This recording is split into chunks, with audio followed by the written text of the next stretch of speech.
how's it going? How are you? I'm doing okay. How about yourself? Well, thank God. And you? Not bad. How's the weekend treating you? Well, we thank God for everything. The weekend is cool, the weekend is not bad, and we appreciate God. I kind of had a feeling that we didn't quite finish the last conversation we had, or maybe there are some things from the last conversation that I think it's actually will be a very good idea if we actually get a little bit into it, don't you think? Well, I agree with you. There were some areas we touched, and ordinarily, one might need to express further, but it depends on which of the area that resonates with you. Kind of seems like the way of life, the means of livelihood and stuff like that, it is vastly different, say, for somebody that lives in the United States as I compare to you living there in Nigeria. And obviously, yes, I spend a larger part of my adulthood in Nigeria.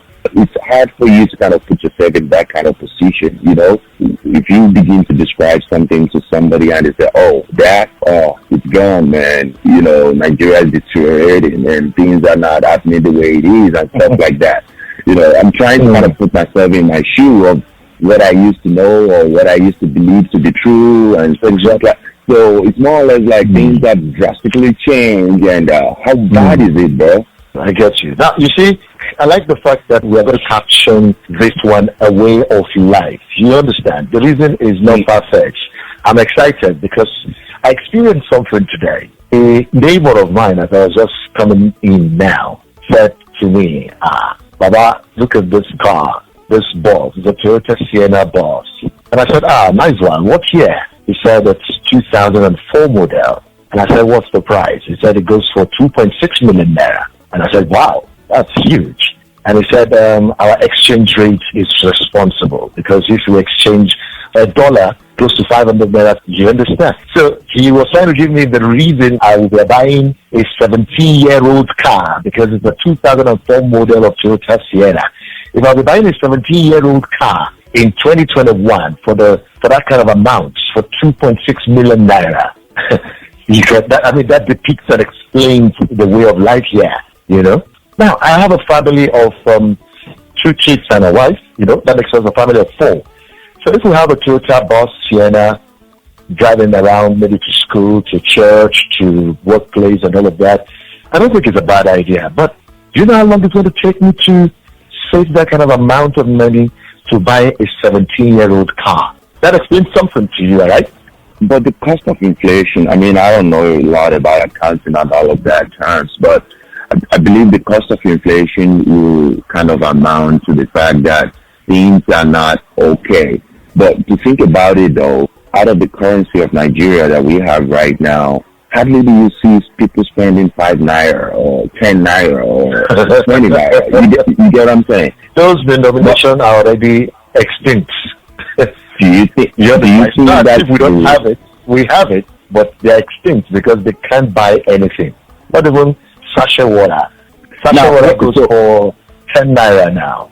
But here's what I don't get, though. A lot of people, just like you said, account everything that is wrong with the exchange rate of dollar. How is Mama Shukura impacted by the rising dollar? What does the price of a sachet of water has to do with naira? You know, if we are buying imported goods from, you know, outside of the country, we're bringing it in, we have to clear it and all of that. That might affect the rate of exchange. But when it comes to, you know, bare product that you have to go to farm to go pick up and bring to the market, and when you started selling it, it's like, no, I can sell it that amount, dollars. Exchange rate is, you know, I guess that's where I'm trying to connect the dots. I get you now. Now, in connecting the dots, it's so easy. I want you to look at it this way. If a sachet water, which we call pure water here, you understand, and to a large extent we know it's not even pure in some cases, but what we call it, let's just take it that way, we've adopted it as pure water, sachet water, and we buy it for, say, 10 naira. Can you imagine what that will amount to, if you have to do the math, in the first place, the product you're buying is water, right? But they will tell you that the cost of production, in terms of packing it into the sachet, then bag it in 20 sachet in a bag, then the cost of moving it around to sell, they're going to use fuel, they're going to use human resources. But don't forget that the commodity you're buying is water. Now, why should water be that expensive? Because of the things that goes into the total packaging. Come to think of it, if I open a water factory now, for instance, to sell sachet water, I'm going to bring in a lot of manpower. I'm going to bring in electricity, but in that case, because I don't have electricity, I will need to buy fuel to power the generator or diesel, as the case may be. So that goes into my cost of production. At the end of the day, the value that I will be getting in terms of sales will be affected by all the things that goes into the cost of that production. So it's now disturbing that water that is not imported is still expensive getting to the end users, and not even for the denomination of those currency you talked about, like 5 naira, 1 naira. I'm talking about 10 naira upwards. In some cases, 3 for 50 naira, because it's cold and you're thirsty. You're walking under the sun. So you can look at it from that angle. If something that is supposed to be accessible, like water, is also now expensive. So that explains what we'll be talking about when we want to buy our tomato to cook. It's a different ball game. If I give my wife 5,000 naira, for instance, now to go to the market, she comes back grumbling, explaining to me about all the things she has to go through to buy these commodities that we grow here. Mind you, we are not importing tomatoes, and yet it's still expensive. So it's a hard life where we live for Nigeria, my brother. All right, let's put it this way.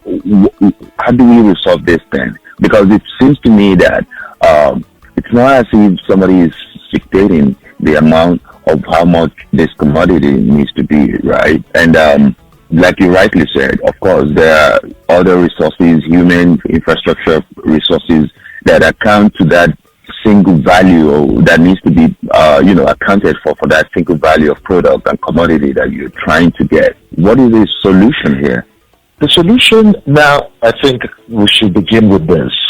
The rate of inflation is high, no doubt. We know that. It's in double digits as we speak. But I'm looking at, is it possible that in getting the solution to make life better? When you say the rate of inflation is high, what does that mean? That means there's a lot of money. So that means there's more naira within the population. I'm not saying how is it broken down, but we're saying when inflation is high, that means every citizen has more than enough. That's what that means. But that's not saying adequate commodity for them to buy it. Is that what I'm hearing from that? My understanding now of inflation in this discourse, it is not the proportion. The gap is too wide in terms of the population and the amenities or the economy of the nation as we speak right now. The middle class has been collapsed as we speak right now. It is either you're top up there, and that means you're rich, or you are at the lowest end of the society, which means you're poor. I mean, you all know daily income of an average Nigerian is far below the dollar.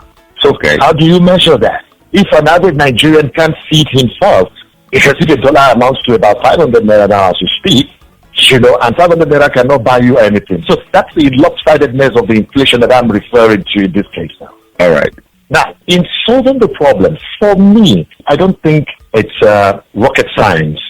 First and foremost, can't we look inward to take care of most things that will shape our life as a nation? If we can do that, let's look inward to make provisions and turn things around. People talk about Dubai today.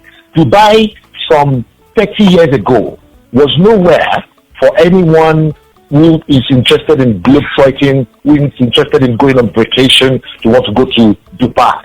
But because somebody came up in Dubai and said, look, let's have a turnaround and project into the future. Today, Dubai is now the cynosure of all eyes. Everybody wants to go to Dubai, not just for tourism. Some people go there for vacation, for business trips and all that. Some people have meetings there, because it's now a place that has been turned around by some people who are positive-minded, who are saying, no, we can't continue like this in error. So for me, I think the solution is inward. We need to look within ourselves. What are those things we can do that can make life better for an average citizen? Look at us as a nation. We export a lot of things that we do not have, importing things we already have. That is confusing, though. Can you expatiate on that? It's confusing. We have a lot of doctors outside the shores of this nation who are making us proud. Right. And yet, as I speak to you now, our doctors are on strike because of they have some demands. Now, do you need an international organization to come and sort that for you? You need to look inward. A lot of doctors are jobless now because they are on strike.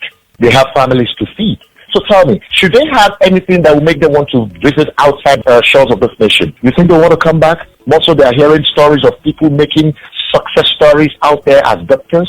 You know them. I don't want to bore you with all the data.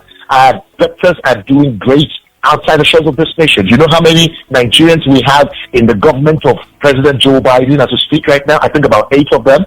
So Nigerians are doing well. We're fantastic. We're wonderful people. But to our lifestyle back home here, we need to look inward and get our inwards and get solutions inwardly. Okay, let me cite another example. We buy fuel now for about 117 every liter of fuel as we speak, and yet we have crude oil. So we take this crude oil out to UK or wherever. They help us to refine the crude oil and bring it back to us for us to have diesel, petrol, and kerosene. Is that okay? We have the crude. We take it out to some people to help us refine. They bring it back. What is wrong having our refineries back in shape? But now they're going for a loan, a $1.5 billion loan to refurbish Port Harcourt refinery alone. Okay. So now imagine if we have our refineries in place. Do we need to take our crude oil out in the first place? Don't forget, there are other byproducts that stays out there. Right. Let's connect the dots. Let me interject real quickly. I don't think of me as a devil advocate in some of these questions I wanted to ask. But in the last 5 minutes, you've mentioned dollars.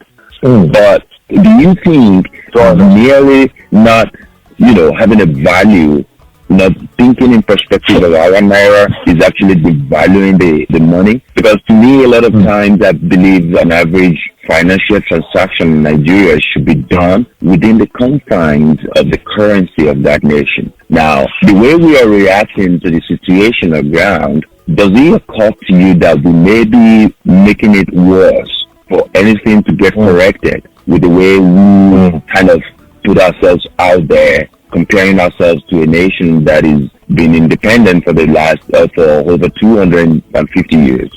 Now, let me come in this way. In the first place, I don't even appreciate the fact that they talk about the devaluation of our naira. I don't appreciate it because it's demeaning for the currency of my land. Instead, we should start looking at how to let the value of that currency appreciate the more. And I want to push that to the central bank of this nation, who are saddled with the responsibility of managing the currency affairs. I know that there are policy, makers who should be able to help us make this currency appreciate in terms of value. Putting that one aside, talking about a country that has had independence for years and hours, I want to tell you something. When I was growing up, some things were just there for us that are natural, that we enjoy.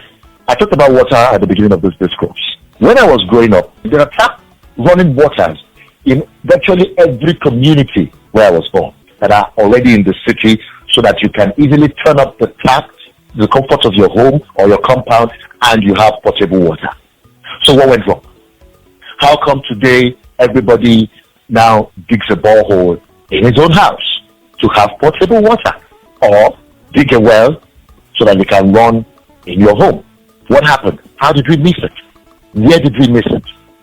So if all of this have been considered to be things that we don't need to enjoy today, you want to ask yourself, why are we going back and forth? We were there before. And if you listen to our parents, they will tell you about what happened in the days of the First Republic, Second Republic. By the time you listen to all of the stories, you start wondering. So we were okay, suddenly things retrogressed. Halfway again, we were coming back. And now, in my own generation now, we don't have those things again. So it's not about comparing ourselves to nations that are well-to-do. Nigeria is a fantastic nation. It's a nation with so much. The land is green. There are things you plant in this nation on lands that you think will not be fertile, and you see them germinate. If you travel southwest on your side of the road, you see green vegetation. Some of them did not germinate because they were planted. They just came up on their own. They sprung up on their own, and they grew nicely. So that means this land is fertile. This nation, the land is green. So that is to tell you how good this nation is, how endowed. Yeah, that's the word I'm looking for. How endowed we are as a nation. But because we don't have good managers, because we don't have that sincerity of purpose. Because if we were running taps, if we had taps running in most communities, and I'm sure it was like that across the nation, which I met as a norm, and suddenly the same water is now something you have to provide for yourself. It makes you run a government in your house. I like the example you put in the specificity regarding water, which is amazing. Water is one of those things that it should be a value for any citizen of this world to at least be able to have very primary commodity, right? I've thought about it the way you were explaining it in the past. Let me connect the dots here. I totally agree with you on the part of the water. You know, I lived thinking about, I don't have to think of where am I going to fetch water right now before I get water. All of a sudden, I realized everybody is digging boreholes, like you said. I'm the kind of person that likes to look from the solution perspective. And I'm thinking, what went wrong? Just to answer the question you are having right now.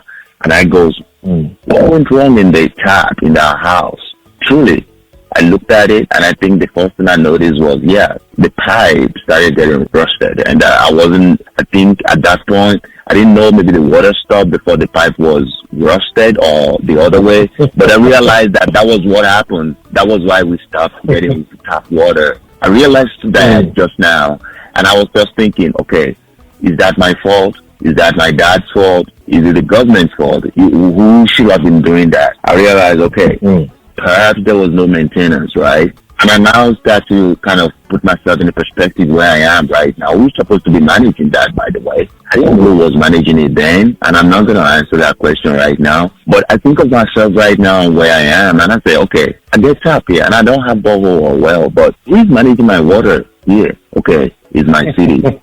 Okay, that's true. It's my city that manages my water. They make sure the water is chlorine-free and all of that, pump it to the neighborhoods and things. So if your city manages your water and it's constant, I mean, maybe that's a good thing. But who is the city? Now, I think, that's true. The city is the government. But, okay, but we have government too in Nigeria. But why is that not happening? And I think about it and I go, the people in the city that are government here, they are the city managers, just like you said. That's their names, right? As a matter of fact, that's their names there. They are the city supervisor. Yes.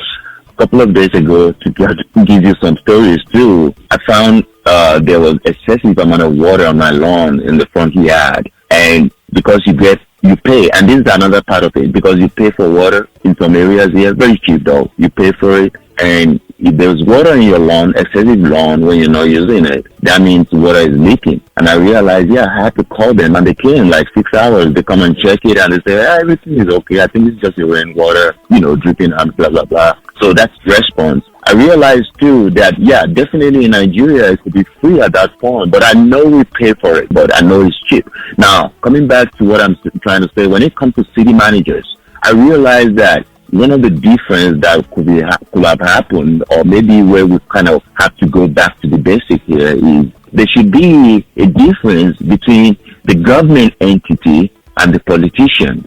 And the politicians might be allowed to ratify rules and regulations and approve budgets and money, but the constant government people who are in the government as a profession, they might be political scientists, they might be economists, but they are hired to make sure the affairs of the people are attended to. It's baked in the Constitution. But I think when we begin to carve out the Constitution in 1993, there wasn't a clear distinction between those two. What do you think about that?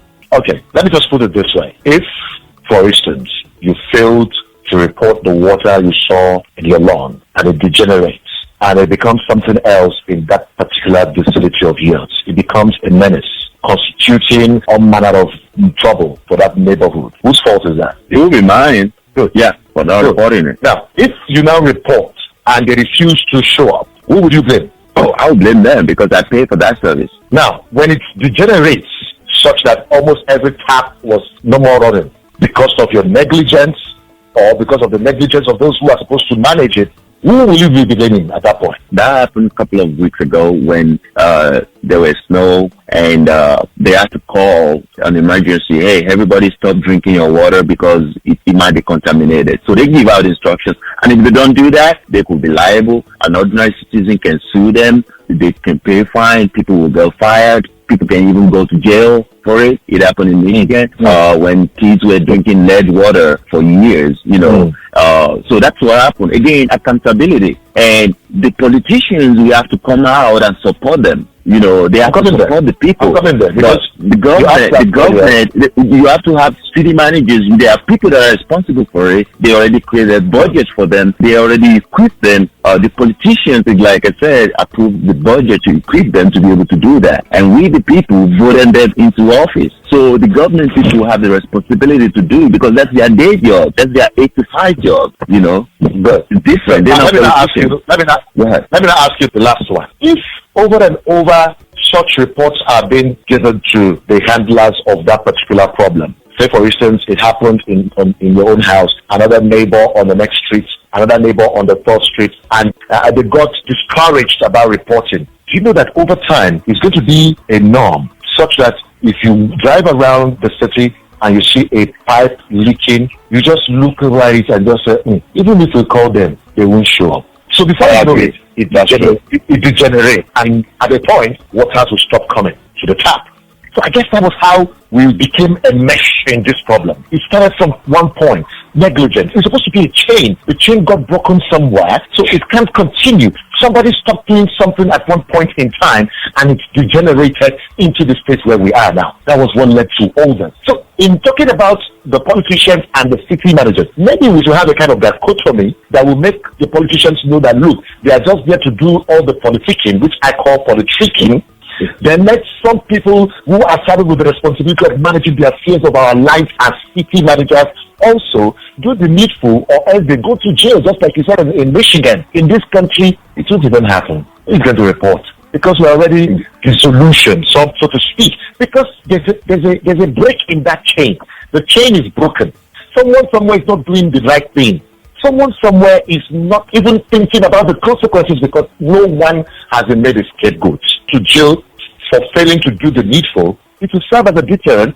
And if there's anything I agree with you on today, honestly, is the fact that there has to be a separation of responsibility and duty, and we need to kind of remind our leaders that there's a difference between the government and politics. And that has to be evident in every way of our lives. At least it's going to begin, I think we'll have a better life, honestly. I'm so glad we connected that on this, brother. I'll leave it that way. I agree with you. No doubt about that. We'll have a better life and our way of life will be improved if you and I, as citizens, connect the dots of making sure that the chain is not broken. We keep moving. You understand? Yeah. If you do the right thing, and I do the right thing, we'll have solved those problems before now. Thank you very much. I appreciate you for talking to me on connecting the dots. I'll leave it that way. Connect the dots. Yeah, thank you very much. I appreciate it. Nice talking to you. God no go shame us.